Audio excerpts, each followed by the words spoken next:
भारत माता की। सब भैया बहनी कहे राम राम। आप सभी हमरे लिए यहाँ पे सुबह से अगोरत हो। हम आप सभी के कर्जा में डूब गए।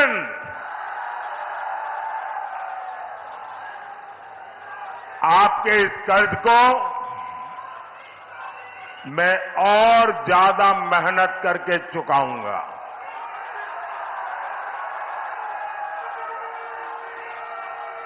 साथियों, 4 जून बहुत दूर नहीं है। आज पूरा देश जानता है, पूरी दुनिया जानती है कि मोदी सरकार की हैट्रिक बनने जा रही है।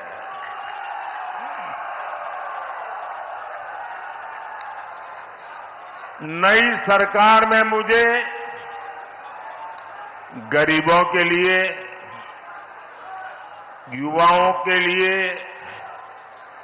महिलाओं के लिए, किसानों के लिए बहुत सारे बड़े फैसले लेने हैं। और इसलिए मैं बाराबंकी और मोहनलालगंज के लोगों से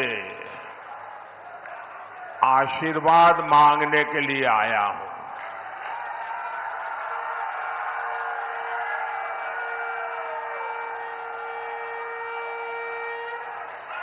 साथियों, आज आपके एक तरफ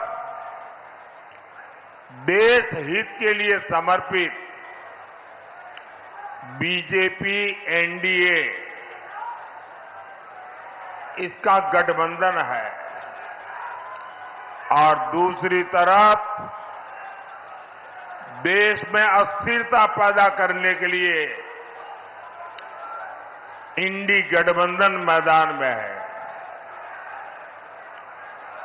जैसे जैसे चुनाव आगे बढ़ रहा है, ये इंडी वाले ताश के पत्तों की तरह बिखरना शुरू हो गए हैं।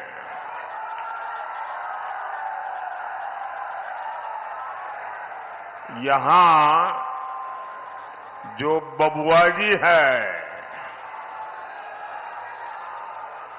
बबुआजी यानी हमारे समाजवादी शहजादे, अब उन्होंने एक नई बुआ की शरण ली है।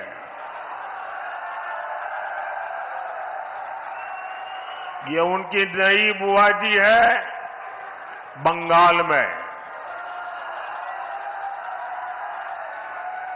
और ये बंगाल वाली बुआ जी ने कह दिया है, इंडी वालों को कहा है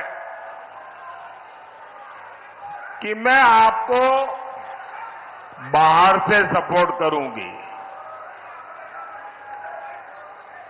इंडी गठबंधन की एक और पार्टी ने दूसरी को कह दिया है, खबरदार, जो हमारे खिलाफ पंजाब में बोला, पीएम पद को लेकर भी सबके सब मुंगेरी लाल को भी पीछे छोड़ रहे हैं।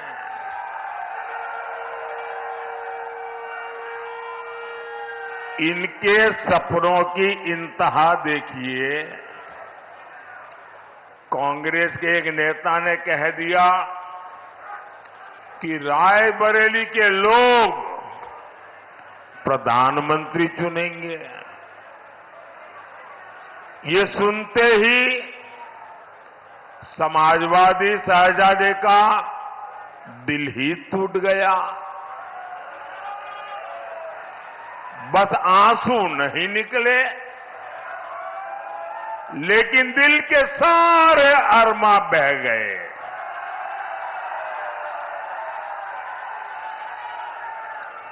अब आप बताइए, इस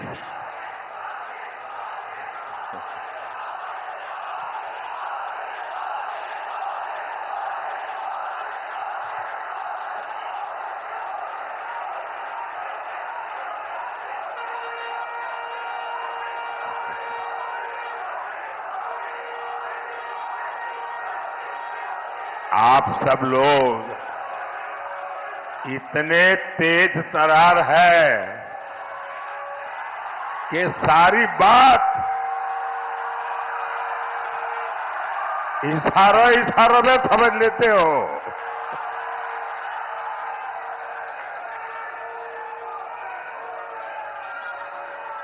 अब आप बताइए, इस उटपटांग खिचड़ी को आप लोग वोट देकर अपना वोट बर्बाद करोगे क्या? कोई भी अपना वोट बर्बाद करना चाहेगा क्या? अच्छा होगा यहां बाराबंकी में, मोहनलालगंज में भाजपा का सांसद हो। भाजपा सांसद आपके लिए दिल्ली से और लखनऊ से ज्यादा योजनाएं लेकर आएंगे। भाजपा सांसद यहां के विकास के लिए ज्यादा काम करेंगे और ये इंडी गठबंधन वाले, अगर वो सांसद बनता है तो उसके पास क्या काम होगा? उसकी पार्टी उसको क्या काम देगी? उसका यही एक मापदंड होगा कि तुमने मोदी को एक दिन में कितनी गालियां दी, तुमने मोदी को कितनी बड़ी गाली दी, क्या तुम्हारी गाली में कोई ताकत थी क्या ताकि मोदी परेशान हो जाए? अगर आपने इंडी गठबंधन के सांसद को चुना तो उसको यही काम होगा, सुबह उठो मोदी को गाली दो, दोपहर में 2 गाली दो, शाम को 4 से और डाल दो और फिर सो जाओ। आप मुझे बताइए भाई, आपको अपने घर में अगर किसी सहायक की जरूरत पड़ती हो, आपके दुकान में, आपके व्यापार में, तो आप उसको लेंगे और कहेंगे भाई ये 10 काम करने हैं तुमको, तुम्हें इतना तनख्वाह मिलेगा, मेरे ये काम तुझे पूरे करने हैं।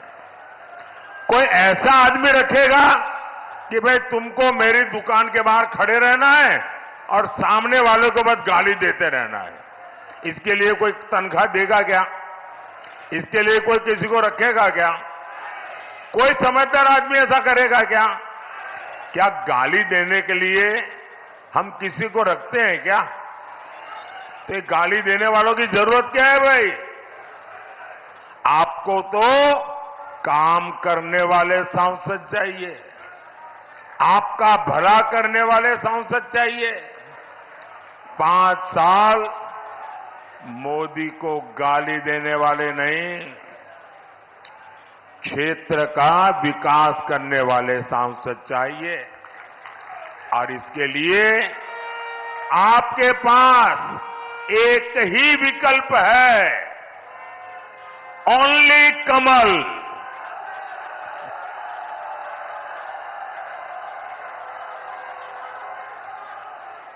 और इसलिए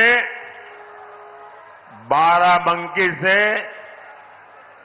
बहन राजरानी रावत जी और मोहनलालगंज से भाई कौशल किशोर जी को हर बूथ पर विजयी बनाना है।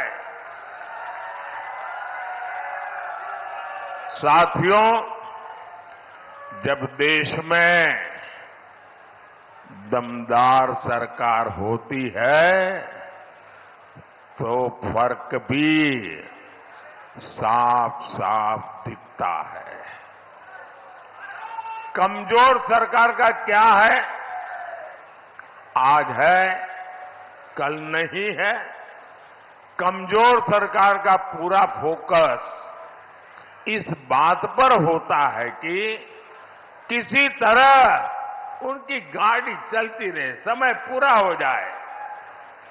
आप मुझे बताइए, यहां नौजवान भी है, किसान भी है, तो बड़ी आसानी से समझ जाएंगे। आप मुझे बताइए, 100 सीसी के इंजन से 100 सीसी के इंजन से आप 1000 सीसी की रफ्तार ले सकते हैं क्या? ले सकते हैं क्या? आपको विकास की तेज रफ्तार चाहिए तो वो सिर्फ दमदार सरकार ही दे सकती है, बीजेपी सरकार ही दे सकती है। साथियों, भाजपा की दमदार सरकार का मतलब क्या होता है, ये हमारा अवध बेहतर जानता है, उससे भला अच्छा और कौन जान सकता है। यहां बाराबंकी से लोग राम नाम वाली ईंट लेकर अयोध्या के लिए पैदल निकले थे।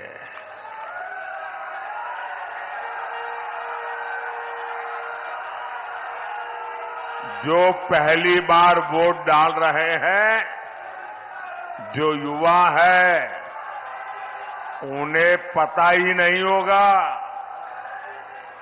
500 साल के इंतजार के बाद, 500 साल का इंतजार, ये इतिहास की बहुत बड़ी घटना है कि पीढ़ी दर पीढ़ी हमारे पूर्वज संघर्ष करते रहे, बलिदान देते रहे, त्याग की पराकाष्ठा करते रहे। 500 साल के बाद, और वो दिन याद कीजिए, लोग जब हमारे रामलला को टेंट में देखते थे, उनके आंसू नहीं सूखते थे और लोग सरकार को जितनी भद्दी भाषा में गालियां दे सके देते थे। लेकिन आज 500 साल का इंतजार खत्म हुआ कि नहीं हुआ? 500 साल का इंतजार खत्म हुआ कि नहीं हुआ? रामलला भव्य मंदिर में विराजित हुए कि नहीं हुए? किसके कारण? किसके कारण? किसके कारण? किसके कारण? अरे भाई, मोदी मोदी मत करो, ये तो आपके एक वोट के कारण हुआ है। ये आपके वोट की ताकत है, जिसने एक दमदार सरकार बनाई, एक मजबूत सरकार बनाई और आपका 500 साल का इंतजार समाप्त हुआ। आपका वोट 500 साल का इंतजार खत्म कर सकता है।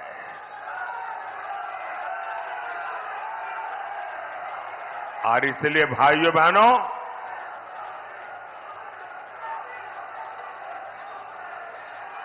कमल के निशान पर बटन दबा के आगे भी ये दमदार सरकार बनानी है और दमदार फैसले भी लेने हैं।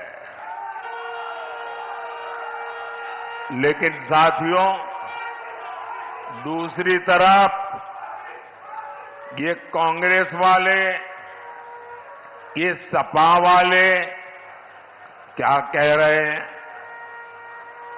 पहले इन्होंने रामलला को टेंट में पहुंचाया, फिर अपनी वोट बैंक को खुश करने के लिए इन्होंने कहा यहां मंदिर की जगह कोई धर्मशाला बना दो, कोई स्कूल बना दो, अस्पताल बना दो।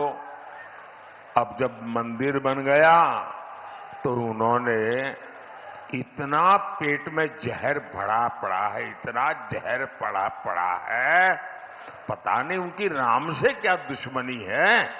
रामलला की प्राण प्रतिष्ठा का निमंत्रण ठुकरा दिया।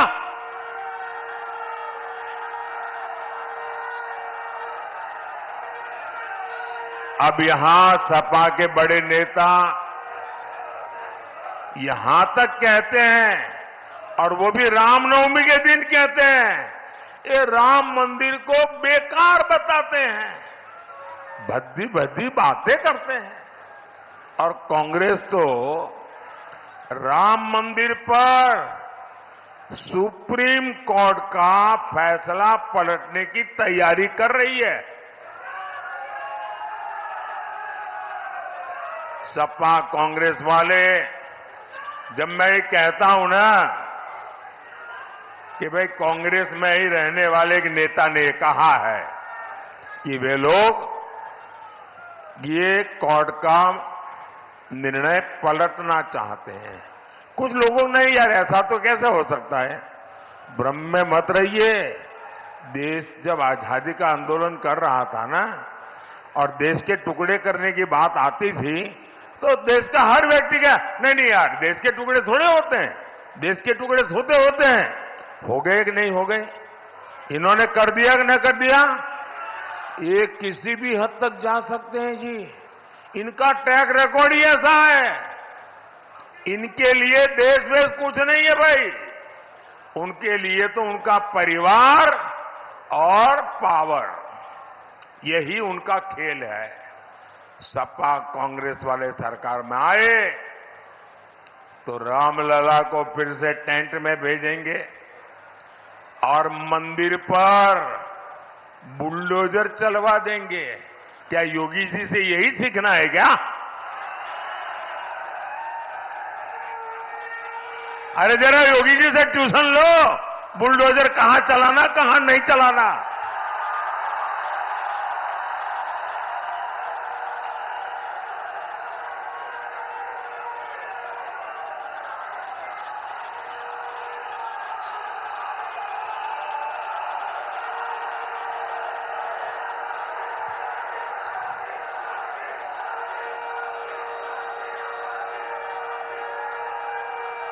साथियों, ये चुनावी सभा के लिए मैं कहने के लिए नहीं आया हूं। मुझे चिंता है क्योंकि उनका ट्रैक रिकॉर्ड ऐसा है। यही इनकी साजिश है। आप ऐसे लोगों को अगर आप वोट दे सकते हैं क्या? ऐसे लोगों को वोट दे सकते हैं क्या? साथियों, ऐसे लोगों तो वोट तो छोड़िए, ऐसी सजा करनी चाहिए, ऐसी सजा करनी चाहिए उनकी जमानत जब्त हो जाए। साथियों, सपा कांग्रेस के लिए अपने वोट बैंक से बड़ा कुछ नहीं है। और जब मैं इनकी पोल खोलता हूं तो ये बेचैन हो जाते हैं, नींद हराम हो जाती है। लेकिन फिर क्या करते हैं, जैसे बहुत बुखार चढ़ जाए ना तो वो आदमी कुछ भी बोलता है, ये भी कुछ भी बोलना शुरू कर देते हैं, ऐसी गालियां देते हैं। आप मुझे बताइए, बाबा साहब आंबेडकर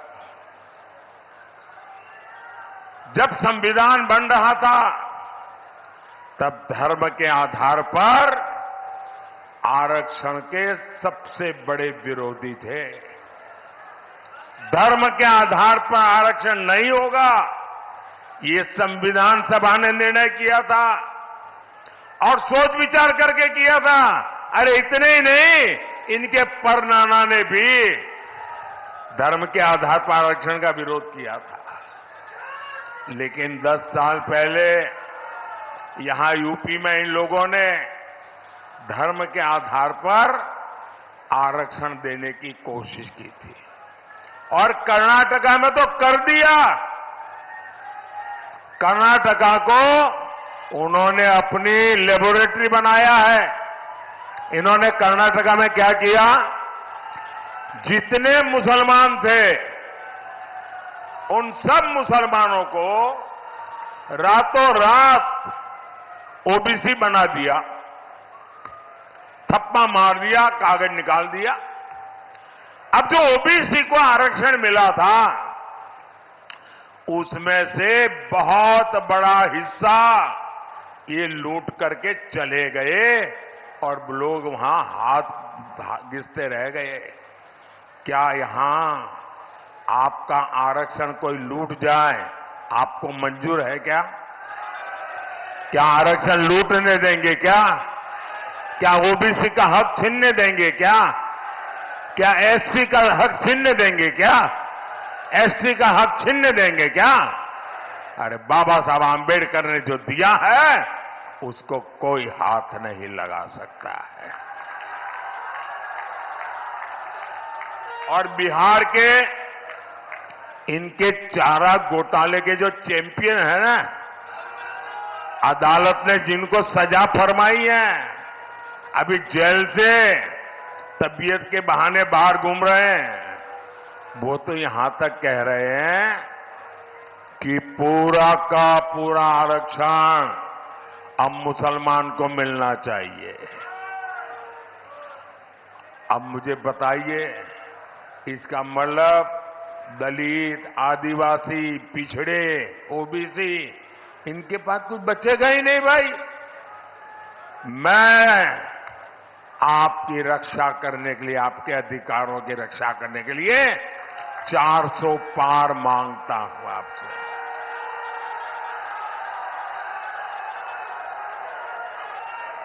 कांग्रेस के शहजादे कहते हैं ये नया ले आए हैं भाई। वो कहते हैं कि आपकी कमाई का एक्सरे करेंगे, मतलब आपका लॉकर में क्या है, आपकी जमीन कितनी है, गहने कितने हैं, सोना कितना, चांदी कितनी, आपके मंगलसूत्र कहां है। वो लूट चलाना चाहते हैं। वो क्या कहते हैं कि आपके पास जो है आपसे लेकर के जिसके पास नहीं है उसको दे दिया जाएगा। मतलब जो वोट जिहाद करेगा उनको दिया जाएगा। भाइयों बहनों, ये इनका ट्रैक रिकॉर्ड है।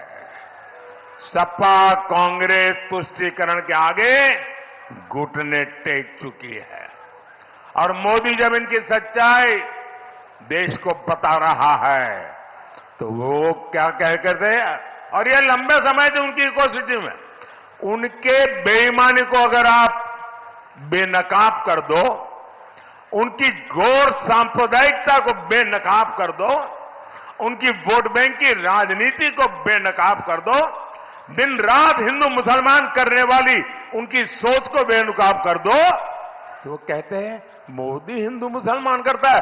अरे मोदी तो बोलना पड़ता है तुम्हारे पापों का ये पूरा इतिहास देश को बताने के लिए।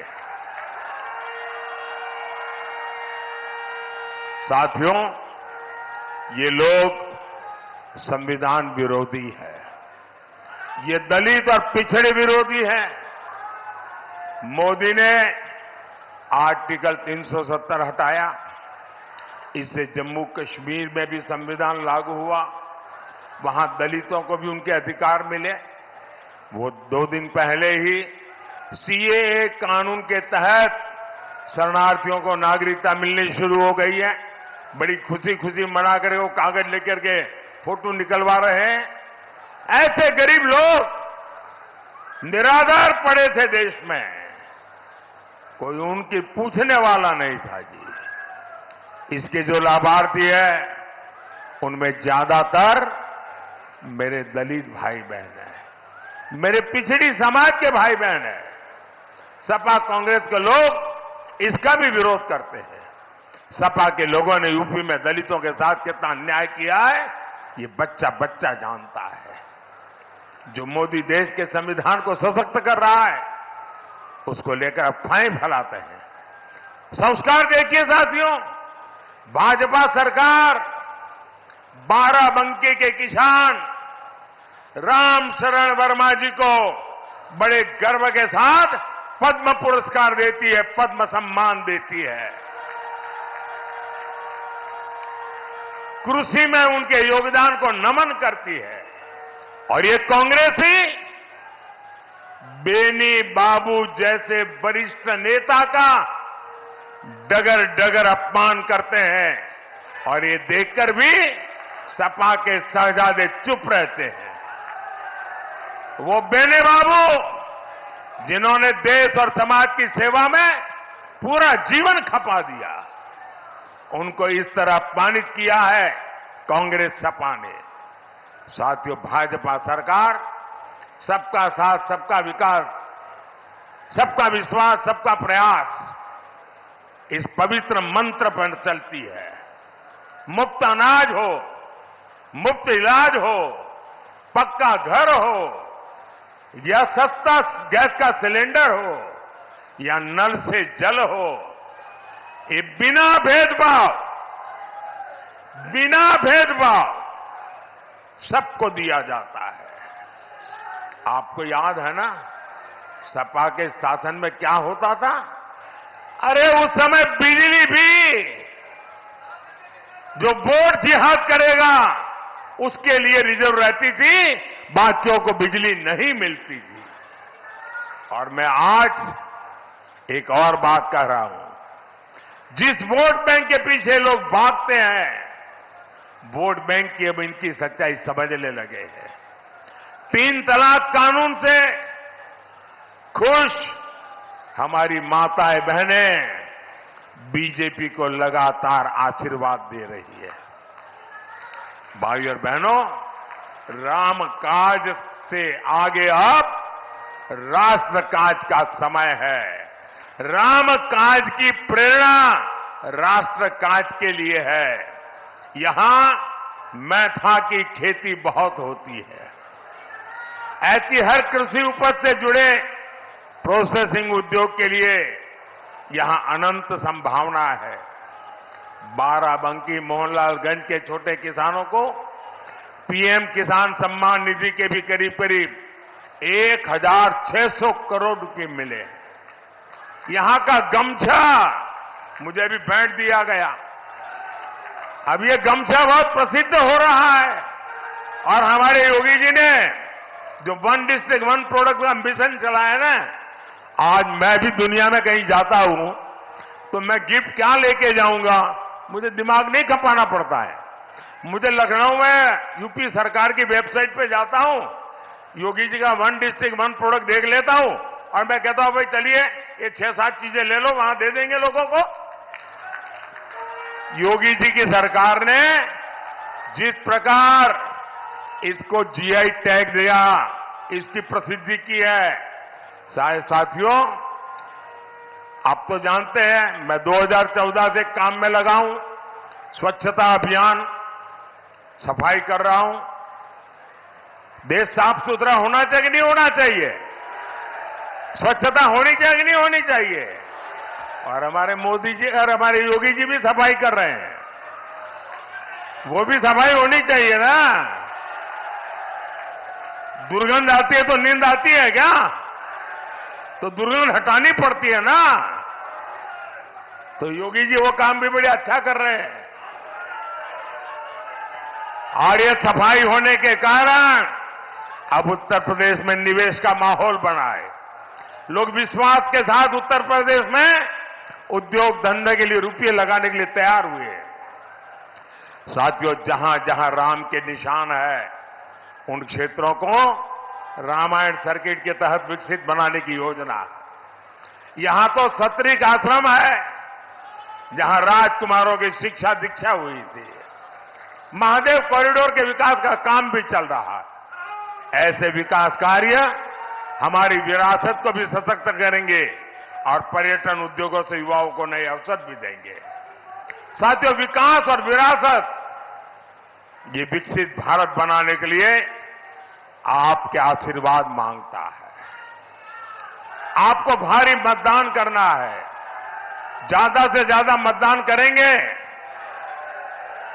ज्यादा से ज्यादा मतदान करेंगे, ज्यादा से ज्यादा लोग मतदान करने के लिए निकलेंगे।